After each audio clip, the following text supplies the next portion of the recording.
Game over, man. Game over. You're gonna need a bigger boat. Why so serious? I am Iron Man. This is a tasty burger. Welcome to the In Session Film Podcast.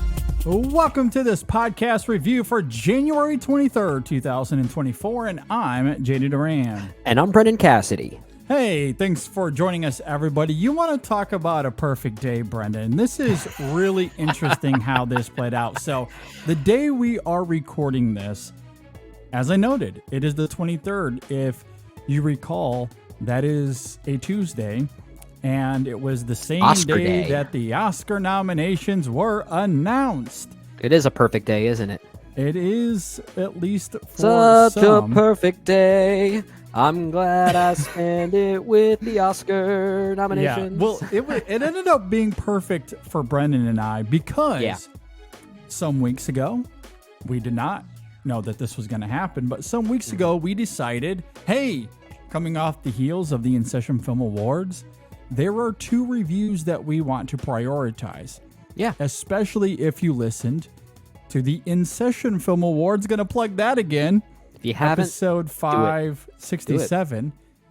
Because there were two films that was recognized quite a bit between you and I especially. Right. And that is Wim Wenders' Perfect Days. And also the animated film Robot Dreams. Yeah. That is being distributed by Neon. So you and I, we talked about those before the In Session Film Awards. If you listened to the In Session Film Awards, spoiler alert, both of them were nominated in various categories. Yeah. If you want to go and check that out. So coming off the heels of that, we decided, hey, we need to review those two movies. So we decided, hey, let's do the In Session Film Awards. We'll take a week off of reviews. Of course, we did our most anticipated movies of 2024 on the main show. And then this last week, we talked about Sundance movies. And now we're getting back into the swing of things. There are a few reviews we want to do. And the two we settled on for this week was Robot Dreams and Perfect Days. Those were the two movies. Those were the two. We knew we had to settled talk on. about them. And I think it's funny that we're finally getting into our 2024 campaign. We're finally doing movie reviews again. We're still going back to the year 2023. We just can't escape it. In some ways, but at least Perfect Days, I think Robot Dreams are getting wider releases in January, though. This is where it gets weird with our criteria, JD, because we often say we go by limited release dates when we try and structure what qualifies as a film that lands on that year's best of list for us, our award show, our campaigns. And I feel like both Robot Dreams and Perfect Days kind of fall into that gray area a little bit. We got them early and we wanted to talk about them, so we qualified them. And obviously a lot of our friends in our critics group got to see them around that same time too. So yeah, I guess in some ways this is us finally promoting these movies and telling our listeners you got to go see them if you haven't done so already. Yeah. They are among the best of the year that we just talked about. Yeah, no, it's really interesting how it worked out. And yeah, as Brendan noted, this is more or less us still kind of unraveling 2023 because we didn't get a chance to talk about these. If we had the time to fit them in, we certainly would have. Yeah, absolutely. But time ran short, so we decided now was a good time. But these are films that will start to trickle out more and more in 2024. So yes, a lot of people will see them this year in the next month or so. Yeah. And doing it this week, doing it today on Oscar nomination day, because we are recording both of them back to back here. Yeah. They will be released on separate days, but we are recording them back to back. And it was also hilarious because on Chasing the Gold, when we did our Oscar nomination predictions, I hope-dicted both of them. You did. I went big and predicted Perfect Days and Robot Dreams purely out of hope. and won. I like how you call them, you hope-dicted them. That's you the new invented a word to phrase make sure that it people use. happened. Honestly, that new word is probably why they got in. You created some form of magic there. Look, so I was very excited to get those.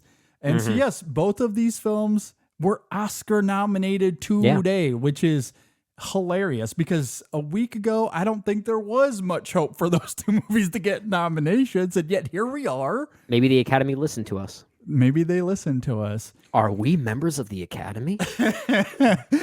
Who knows? So it was a little bit of a perfect day. It was in that regard. Yeah. Very funny. Yeah. And I look forward to talking about this perfect movie. We'll get into it. But yes, let's go ahead and start with Perfect Days. We will get to Robot Dreams in a little bit. But yeah, we're going to start things off here by talking about Perfect Days. It is directed by Wim Wenders, and it stars Kōji Yakusho. And for a majority of the film, it's really pretty much him. There are a few other characters. And his cassette tapes. Yes, absolutely. Yeah. It is him and his cassette tapes, his van, his cleaning supplies. Physical media, baby. Physical media. Absolutely. Yeah. So if you're not familiar with Perfect Days, and as we just kind of alluded to, a lot of you might not be because it's still coming out. Now, we also joked about this on, when did we talk about, was it on, I guess it was in part 2 of the award show. I can't remember. I know that we brought this up at some point because I love the synopsis to this movie. Oh, yeah. When did we talk about this? Was it one of the, did we briefly talk about this in a catch-up episode? I can't really recall. We may have referenced it because I don't think it was in passing. I don't think on the award show we talked about that. I don't know. We may have when we got maybe to part that's what 2 it in was. the top 10. It might have been part 2 of the award show. Because when you talk about why we love this movie, you kind of have to formulate it around this plot synopsis, right? It, in many ways, it is the feeling of this movie. It is. So this is the plot synopsis, and I love it. It is so accurate in many ways. A janitor in Japan drives between jobs listening to rock music. To Brendan's credit, or his point, again, if we're recalling correctly on the award show, on our award show. Yeah.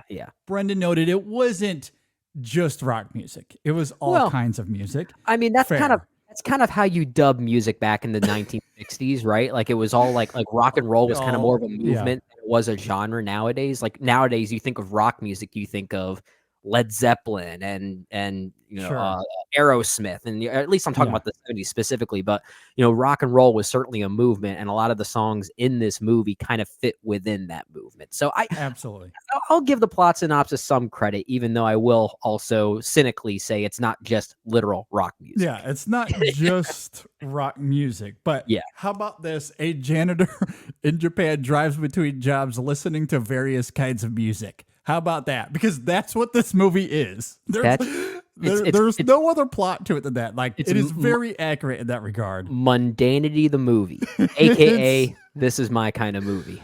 100% my kind of movie as well. Yeah. And so I guess as we jump into this, should we start by invoking the award show? We have to. I mean, we've kind of planned our cards so early that we really like this movie, JD. So. I mean, I guess spoiler alert, this is my favorite movie of 2023. This was your number one. This was my number one. Yeah. So we could play those cards out. I don't need to reveal anything here. Usually I don't need to or feel the urge to lead to some big reveal when I love a movie so much, because I just want to really force people to listen to what we have to say and then hopefully go out and see the movie when they can. And I hope people do see this one, because I do think it is kind of perfect for what it is.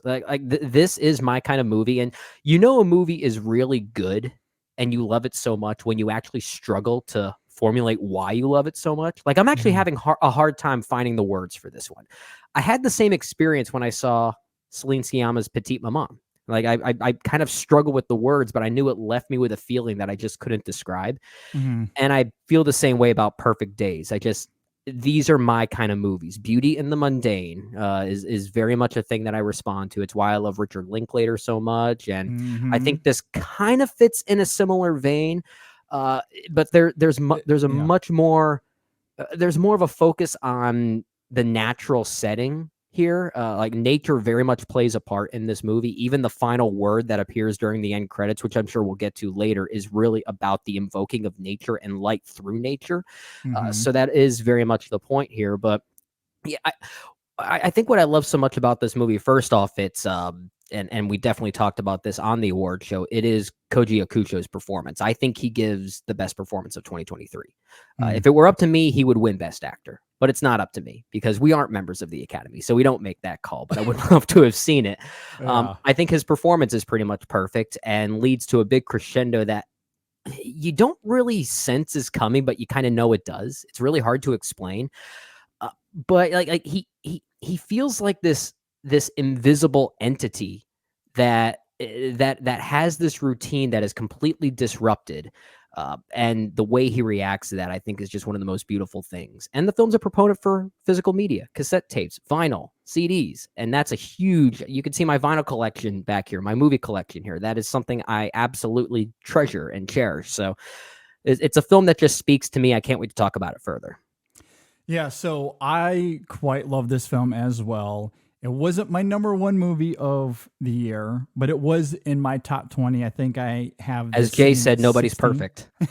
But look, hey, it's in my top 20. And in a year where I couldn't stop at 20 or even 30 or 40, it was such a deep and rich year.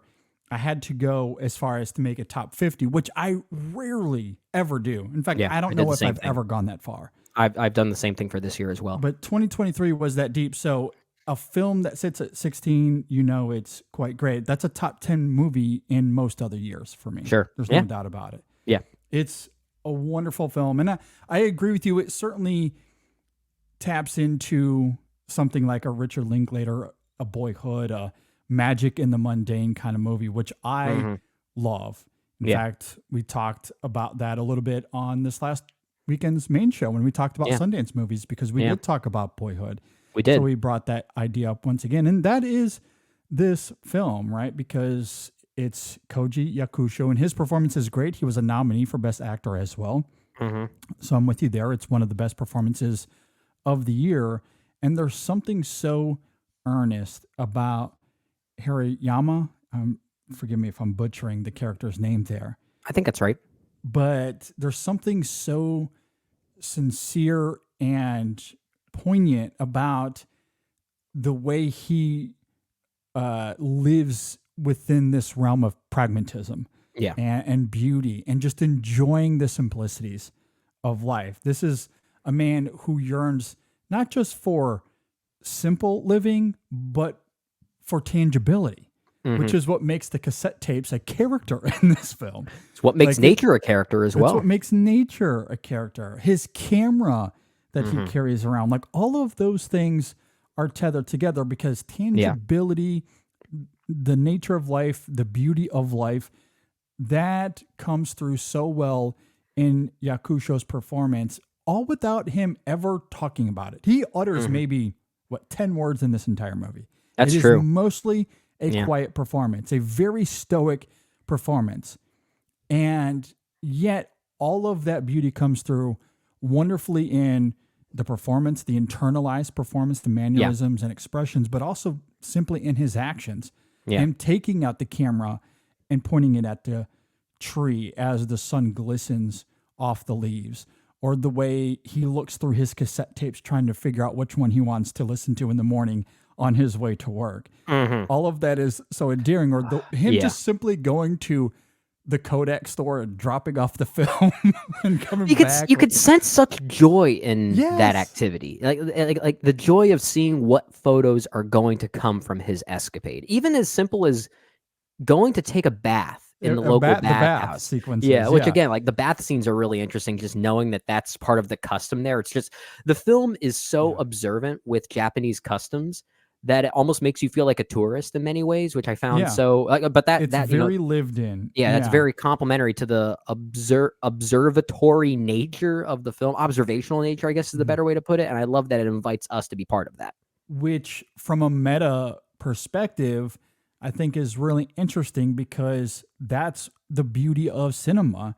Is that it becomes this transportative vehicle for us that has never had a chance to travel to places like Japan. Right. And I haven't. I've never been there. I don't know what it's really like. I don't know if I'll ever get to go to Japan. I hope so. I don't know if I I'll would ever love have to go. I don't know if I'll ever have the courage to use those toilets. I'll tell you I that. definitely don't have that. That is one thing I do not have the courage to do. However, I would like to go to Japan and visit it one day, but until then, films like this that are so grounded and lived in and authentic and pragmatic, it allows us to be transported to this time and place and experience these things with its characters. And I think that's what I loved about the simplicity of this film. There really isn't much to it beyond that, but there is so much nuance and perspective underneath that comes through in the filmmaking. Wim Wenders, God love him. I mean, we talked about him a few weeks ago as well, in the sense that he hasn't really done anything of meaning in quite some time. Has been a while. Yeah. But he's a few top filmmaker that I documentaries really that have like. been, that I've liked. No, yeah, he's definitely got some great films, some great films under his belt, but he really hasn't been in the zeitgeist in any real way in quite some time. And I don't know if he will even with this film, but this is his first Oscar nomination, which is almost hard to believe. I mean, that is absolutely insane. And I do want to talk about Wim Wenders, I think is how you pronounce his name. I feel like we're pronouncing his name wrong, so I want to make sure we give credit where credit is due. I think it's Wim Wenders, if I'm not mistaken. But anyway, if those of you listening know the actual pronunciation, certainly please let us know and prove us wrong. We could also just call him Ernest or Ernst.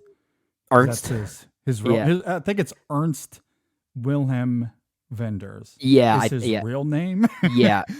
That's what he was born as. You're absolutely right.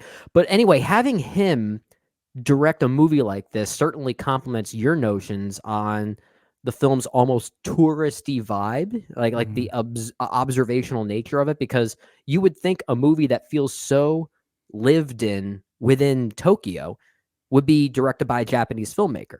But it's not. Wim Wenders is a German filmmaker. So in many ways, he is playing tourist. And I don't know if that was the intent to convey it that way, but it certainly comes off that way. So I think that's what makes the film's observational tone work so well, because it is literally coming from the perspective of an observer. Well, and he did co-write this screenplay with Takuma Takasaki. Forgive me if I'm butchering that name.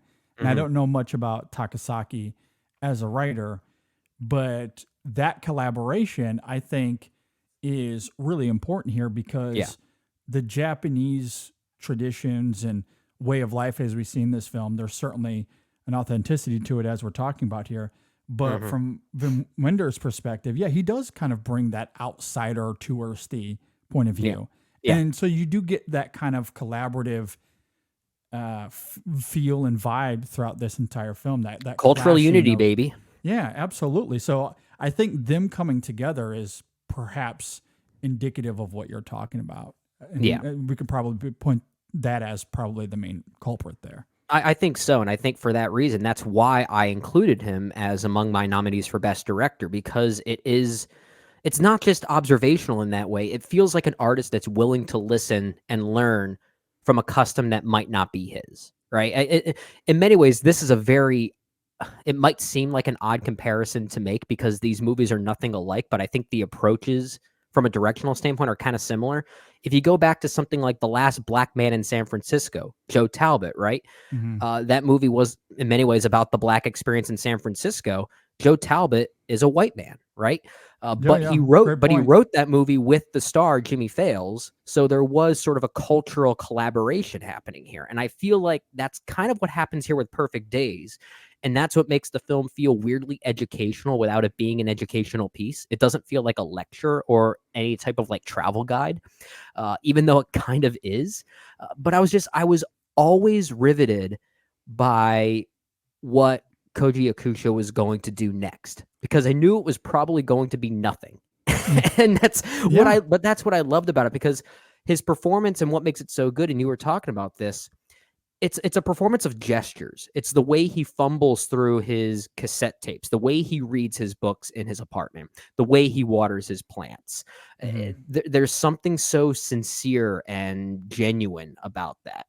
And it reveals even further layers that while this man certainly strives for simplicity, there's also something kind of deceptive about that simplicity, almost as if it's a way of hiding from something deeper and more meaningful, which is when his routine gets a little disrupted when family comes to see him and some of these other conflicts arise. But it does lend itself to this idea that maybe he's running from something. And it is so easy to get lost in a big city, right? Like it's weird. It's ironic that the more people you find yourself surrounded by, the easier it is to hide. And I think in many ways, this movie is kind of getting at that notion too. Well, yeah, that is the brilliance of his way of life, the way this film is written, the way it's directed, and how it exposes this beauty that we see in the Harama character that he's very much moved by. Yeah. And I think what's interesting, because the third act does delve into his family in some compelling ways I do want to talk about. However, in order to emphasize the choices that he's made as it relates to his family, Wenders wants to spend as much time and in his life, in his routine, and why he chooses this. So this is a movie that is 123 minutes. And we've been talking about how there really is no plotting to this film. I mean, it's him in between or driving in between jobs, listening to music, which we somewhat joked about. For a movie that is 123 minutes, he is in those routines for what, 90 minutes until his niece shows up. And there's a little bit of a spark of energy. It's a long time. And even before his niece shows up, we spend how many quote unquote perfect days with him? I mean, we see his routine. It feels like it might have been a week, honestly. It was at least 3 or 4, maybe 5, where we do become enveloped in that routine in a really deep, palpable way. I think I joked about this a few weeks ago as well, because I did watch this with my wife, and her reaction to this was hilarious to me, because she's like, I'm not that impressed. I wake up and go to work every day too. What's so special about that? And that's why she's a doctor. I was like, okay, fair enough. But that's what it is. Like, I can understand why people have that reaction, because for 90 minutes of this movie, it's him waking up, watering his plants, getting his janitor supplies, can't forget the vending machine. Gotta love a good vending machine that never breaks. Yeah. It always has his coffee too. It's so reliable. Yeah, it has the vending machine, gets the cassette tape, goes to work. We see him scrubbing for God knows how long. Comes home, takes a bath. Maybe he goes to eat. There's a few restaurant moments in this film. His evening activities are a little bit more varied, but that's it. And we see that sequence play out, to your point, at least 4 or 5 times before his niece shows up. Yeah. But in between that, it's also, as we're talking about, it's him with the camera taking photos. It's him going to the store and developing the film. And so we see his life through these very quiet and subtle ways that I think is really great. So by the time his niece shows up, and then by the time we get to those last few scenes when his sister shows up, we are so engulfed in his life, in his routine, why he loves it, that when we get this new piece of information about him, it explodes in our face in this incredible way that leads to one of the very best endings of the year. Oh, yeah, absolutely. You brought up that you watched this movie with your wife, and she had a really hilarious reaction, if I do say so myself. I too watched this with my wife. She had a very different reaction. We talked about this. Yeah. She loved the movie. In fact, she might have cried harder at it than I did. And it's primarily because the performance by Yakusho and the character he's playing somewhat reminded my wife of someone she knew growing up across the street. So, but I think that's what is so great about Yakusho's performance is it doesn't relish too heavily on specifics. Like there are specific traits and specific things. The cultural aspects are specific. Yeah, but the human fundamentalism is universal. Exactly. And I think that's what makes this movie so great, at least it does for me, is I feel like I can find some ounce of relatability somewhere. And I think that power will be there for a lot of people. I mean, to your point, the film's pacing and the fact that nothing literally really happens for at least 3/4 of this. Mhm. That's a narrative framing device that's not going to work for everybody. And I'm willing to sympathize with people who say this movie is just not for them, because I get it. I absolutely get it. Mhm. But if you're looking to find some type of relatability that you might not be expecting, I think this movie has it. It's hidden here. It really is. Yeah. It's deceptive, and the deceptions here, I think, are really cleverly woven in. I agree. And I think part of that deception that I find maybe the most invigorating is this exchange he has with his sister, the Kaiko character. Forgive me if I'm Okay. butchering that name. However, there's a conversation they have at the end of the film. Obviously, I won't go into details because many of you might not have seen it yet. However, in that exchange, we learn of some information about his life, Yeah. his broader familial turmoil, we'll say. Yeah. I love how the film still keeps it vague enough. It never gives us exposition. It doesn't dive into any sort of details, but it gives us just enough information that we can figure out that Hirayama comes from a family that is perhaps antithetical of the life that he's living. Yeah. And I think what's so interesting about that, because we've talked about how he engages in this simple, beautiful life that is reliant on tangibility, cassette tapes, cameras, things that are perhaps hard to find these days. And I think there's this incredible irony in that the life that he has chosen, it's in contrast to his upbringing, because That's a great point. That's a great point. Because there's like he could be living such a different life, but he lives a life of isolation.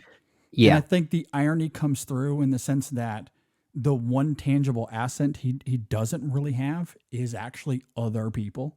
He interacts with a few others, but generally he's living this life of isolation. He has no wife, has no kids. He has some friends sporadically, but no one that he's hanging out with all of the time. And when you're living a single life as he is, you think that you would want to be out with your friends all the time, but not. That's not the life he's living. And I find that juxtaposition to, again, or at least in context of this information we learn at the end, that he could have been living such a very different life given his upbringing. But that's what he chose. He chose that life of simplicity, that life of tangibility. That it just gives much more weight to everything that we had seen before. Like the recontextualizing of it, I think adds such a beauty to this film that as much as I think Yakusho's performance in that final scene is great on its own terms in a vacuum, and it really is great, but you add in that context and it makes that moment all the more ravishing. Well, you're tapping into something else that I think is so beautiful about this film. At least it adds, I don't know if relatability is the right word, but it adds like this secret topicality to the film that feels very modern and very contemporary, because when you look at people through generations, whether it be from the baby boomers to Gen X to millennials to Gen Z, there are different values that these generations tend to define as successful, right? Like, what do we see as success? In many ways, it's, okay, graduate college, you get the 9-to-5 job, you support your family, you buy a house. There's a routine to it. There's a definition of success.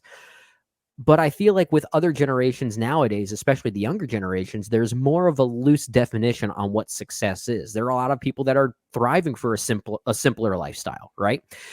And so in some ways, Yakusho's performance is representative of that evolving idea. on what defines success. Is simplicity and a life of simplicity okay? It's just so ironic that given his age and where he comes from, he's cut from a very different cloth. He's breaking the norm. This is very much a movie that is about conformity in some ways.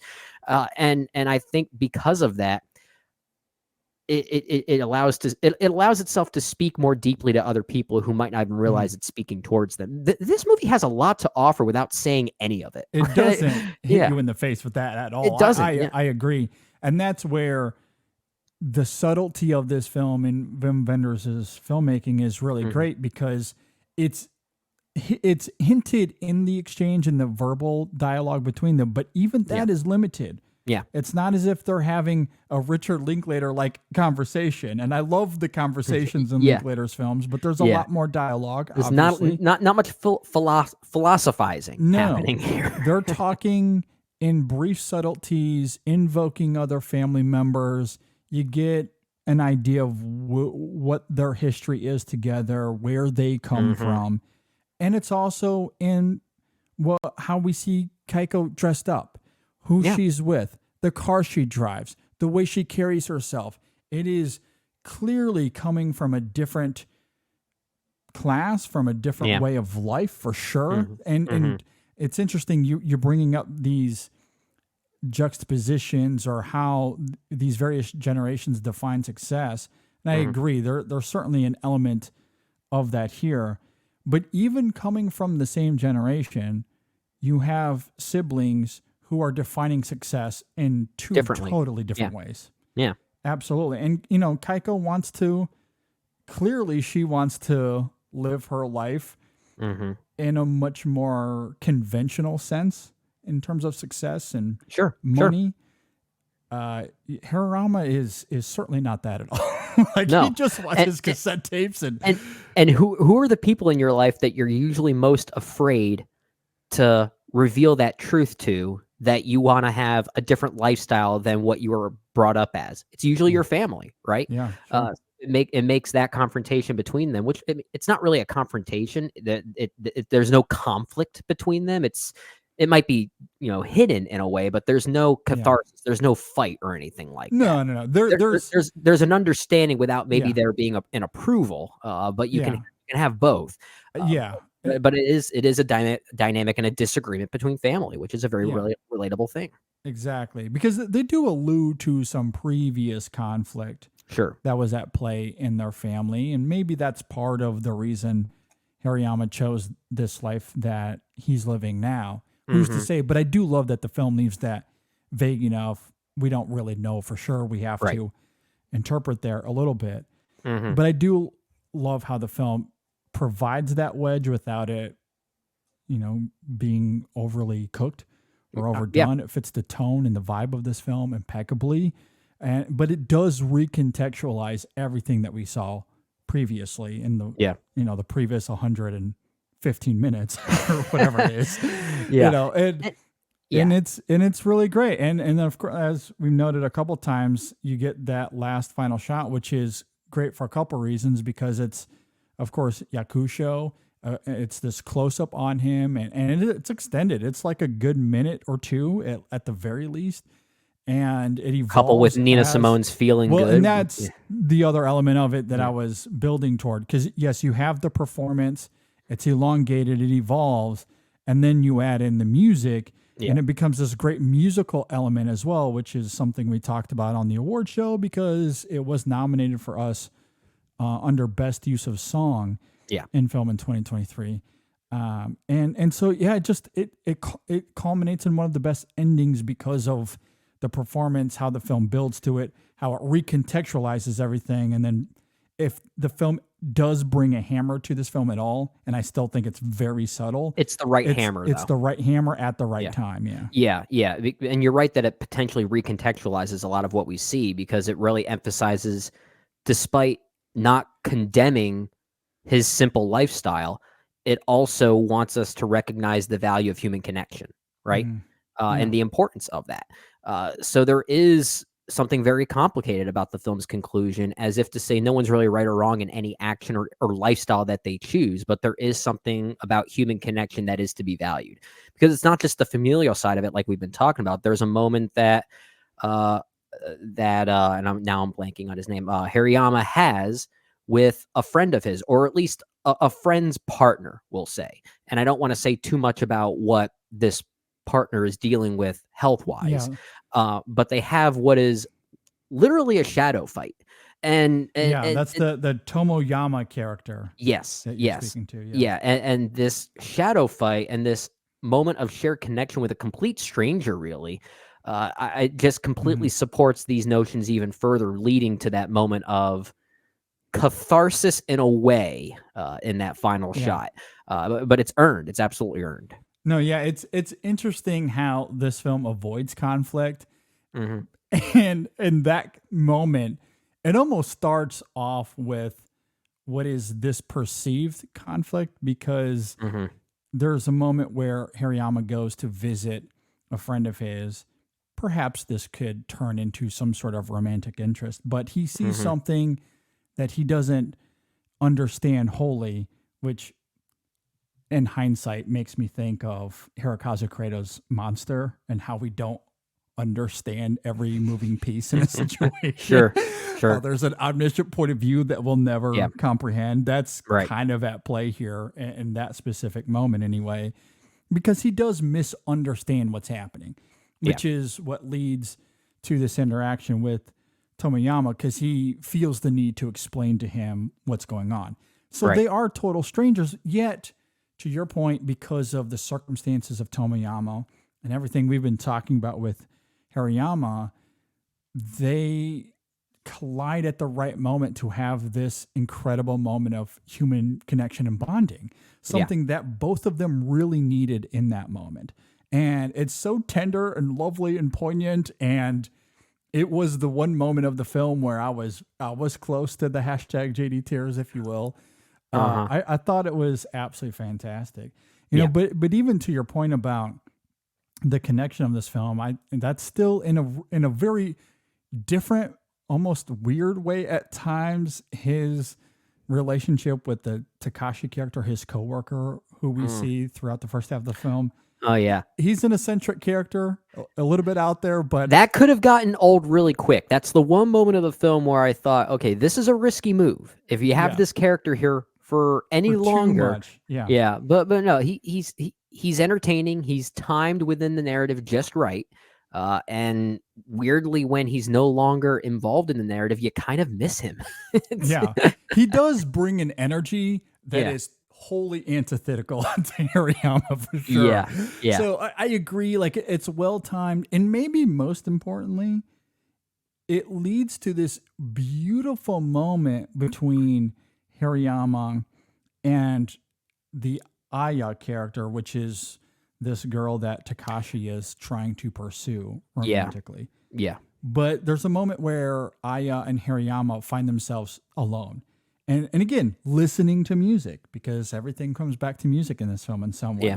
Yeah. And maybe this also speaks to what you were saying earlier in terms of the contrast of generations, and maybe it's ironic because we talked about how even though Hariyama and his sister, who come from the same generation, obviously they are wholly opposite. Yeah. And here is Hirayama with Aya, who are from different generations, yet they're connecting over the same thing, over the tangibility of this music and the cassette element of it.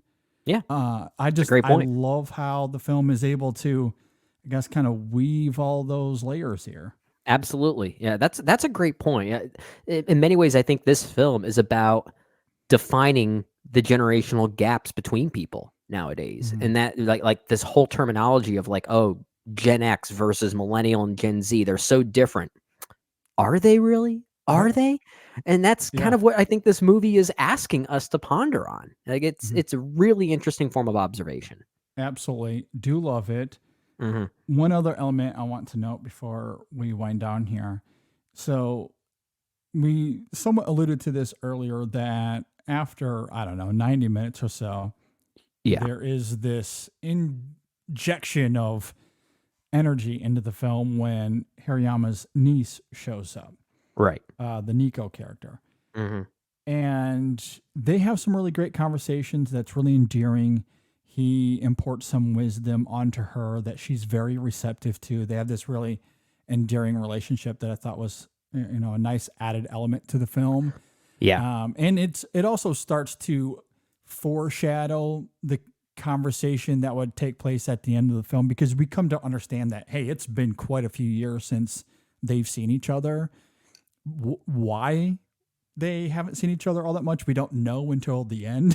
Where the film alludes to that a little bit, but it's still interesting to see that conversation. And there's this really funny moment where she wakes up in the morning and wants to go with him, to his work, which catches him off guard.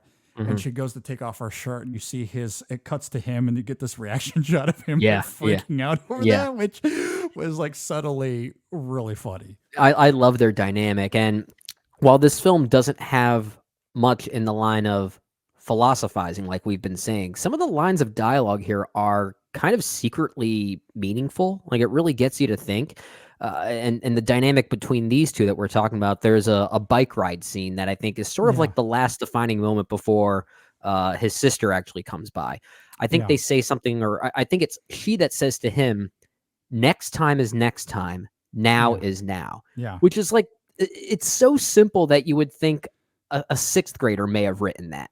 But then you sit back and think, there's actually a lot to that, right? It's emblematic of the whole movie, that what is perceivably simple really isn't. And that's kind of what this movie, I think, overarchingly is. And I think that one line there, which really gets you to think about time and the placement of time, is a very defining moment there for sure. Absolutely. And it's obviously very indicative of the ethos of Hirayama, right? I mean, he doesn't need to elicit that line for us to understand it, but given that he's talking to his niece, who clearly doesn't share the same lifestyle as he does, it is appropriate that he does it, again, through this simplicity.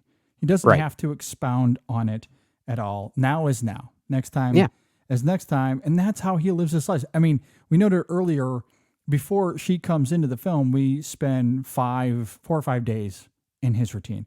The very first thing he does when he wakes up and he goes outside, before he even gets his coffee, he just simply looks up into the sky. Yeah. Just takes a moment to breathe in the fact that he's alive, that he can look into the sky and he can breathe the air. And that's something that means something to him, or him taking photos of the natural landscape. There's a moment where he sees this little seedling of a plant and cuts it out of the ground because he wants to take it home to take care of it. Like, it's like, that's how he lives. Like, he lives in the now in every moment of this film. Absolutely. I think it's what makes that beauty. I think it's what makes the final, it's not even the final line of dialogue. If you watch the film through the end credits, it ends with a word. And that word is komoribi, I believe it's how it's pronounced. It's a Japanese word that essentially means the light that shines through the leaves of a tree. So basically, like the light that's able to pierce through the blank spaces of nature in that way. So I guess in many ways it's symbolizing the individual moments that matter in one's life. So like there is a lot of nature symbolism going on here. But I think that certainly ends appropriately given Hirayama's not obsession, but his love of nature. He's a very healthy individual in that regard. Many health experts even say the first thing you should do when you wake up is get as close to outside as possible and just look directly into the sky. Just get natural sunlight into your life in some way for just a few minutes. And that is exactly what he does here. So like that love of nature, I think, is almost Malikian, if I can actually describe it in some other way. Like it kind of is though. A little bit. Yeah. No, I mean, that's what's so great about that moment. Like he eats his lunches outside in the sunlight as well. Yeah. It's all part of it. Obviously he wants to take photos out there as well, but or the bike rides that we see, like that does mean something to him for sure. It does. Yeah. And I do really love that about the film. One last thing, and then we can get out of here. So earlier we mentioned Nina Simone, Feeling Good. That kind of leaves us on this huge high at the end of the film. Yeah. What is there any other song that's played here that you loved or is the answer just all of the above? I mean, it is all the above, and I have to say that for how much this movie loves physical media when it comes to music, if there is no official vinyl release for this soundtrack, it would be a huge missed opportunity. It should really be a would cassette release is what it should be. I take you have to realize cassette tapes are actually making a comeback. I know you joked earlier that like how can you find these things? Oh, you go to any used record store, they're all over the place. They really are. But yeah, this movie has to come out in some form of physical media. But yeah, to your question, if there is one song that stands out to me outside of Feeling Good by Nina Simone, which was among my favorite scenes of the entire year, it's probably the other rendition of House of the Rising Sun. So House of the Rising Sun is the played Japanese version. the of it? Japanese version, Yeah, that was because it's awesome. it's one of That his was friends so that's good. someone in his life that actually performs it.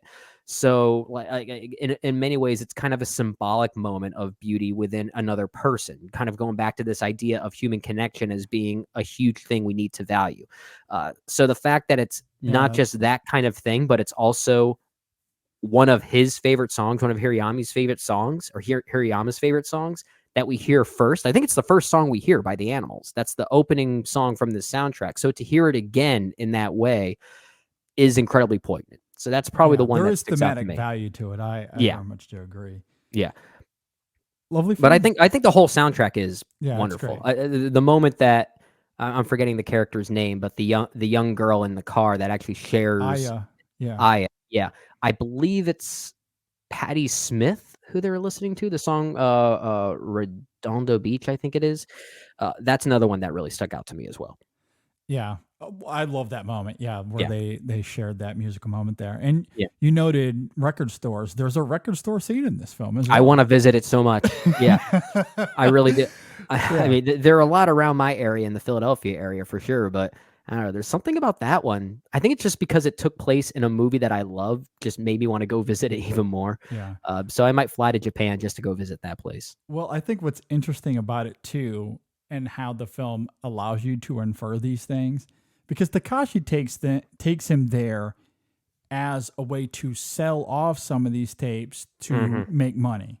Yeah. You know, because he feels they both need that money. Yeah. However, when they get there, Hirayama isn't concerned about selling tapes. He isn't concerned about making money. He is flabbergasted that there's a whole store of cassette tapes. It's like he's never been there before in his life. Yeah. And of course, the first one he pulls out is, listeners, correct me if I'm wrong, I think it's Transformer by Lou Reed, which is the album that has the song Perfect Day on it. Yes, and I believe it's Which one he would also make owns. sense. It would make sense, yeah. So there is something very meta about that, I guess. But yeah, I think that's the first one he pulls out and looks at. It's like, oh, I own this one. You can actually buy this, really? But yeah, it's just so funny to see his eyes. Like he lights up like a kid on Christmas Day when he goes into that store. Love it. Like he's never been there before. That's me, man. That's me. If you ever go to a record store with me, you can't even talk to me. I'm just going through the aisles looking at everything. It's so good. I cannot recommend Perfect Days enough. It is one of the best films of the year, has one of the best central performances of the year. It's a great musical movie. Just wonderful. Do you have any final thoughts before we get out of here? I'll reiterate once again, it is my favorite movie of 2023. And honestly, after this conversation, I am glad I picked it as my number one. I feel very confident in that. And I even went back and rewatched Oppenheimer a few days ago because I wanted to show it to my wife. Yeah. I rose that movie up to 5 stars as well, and yet I still think Perfect Days is my number one. Yeah, I haven't revisited Oppenheimer since I've seen it twice because I saw it the first time in theaters coming off my vacation, and then immediately like the next week I had the chance to see it in 70mm IMAX. Yeah, good for you. Which was awesome. Yeah, but I haven't seen it again since the summer when I got to see it back to back. If you really want to test how great Oppenheimer is as a film, watch it at home, unhook your sound bar, just use the volume control from the television, turn the volume down a little bit, and you still have a really riveting movie just because of how well written it is. Yeah, for sure. No, it's an incredible movie. But that is to say, Perfect Days is great. I can't wait to revisit the film again. And over time, I could absolutely see this raising the ranks for me as far as my ranking of 2023 goes. It's such a deep year. I feel like so many of the movies are, they're interchangeable. But either way, regardless of where it falls, it's a great movie. I highly recommend it. Yeah, it's great. With that said, let us know what you think. If you have seen the film, if you agree or disagree with anything that we had to say here, please let us know. You can leave a comment below if you're watching on YouTube. Subscribe to the video, like the video, all that fun stuff, or subscribe to the channel, like the video. If you're listening on Apple Podcasts or Spotify, please rate and review us there. Really helps out the show a lot. You can always email us insessionfilm@gmail.com as well. I think that's it. Anything else, Brendan, before we get out of here? It has been a perfect review, a perfect day for sure. It has been a perfect day. Absolutely. Yeah. Oh, I want this on vinyl so much. I really do. Yeah, it's going to be good. I'm going to look for it out on cassette tape. I got my me too. new cassette player thanks to Amazon. There you go. So just for this movie, just in preparation for this movie? No, they sent it to me for air, but I'm going to use it for this movie. Okay, smart. Yeah, multi-purpose. I love it. Exactly. With that said, though, thanks for listening, everybody. Thanks for watching. We'll see you next time. Stay tuned for Robot Dreams. We're doing that next. We'll see you next time on the In Session Film Podcast. Oh, man. What a movie. Such a Kōji Yakusho day. should have been Oscar nominated. I want to spend it with you.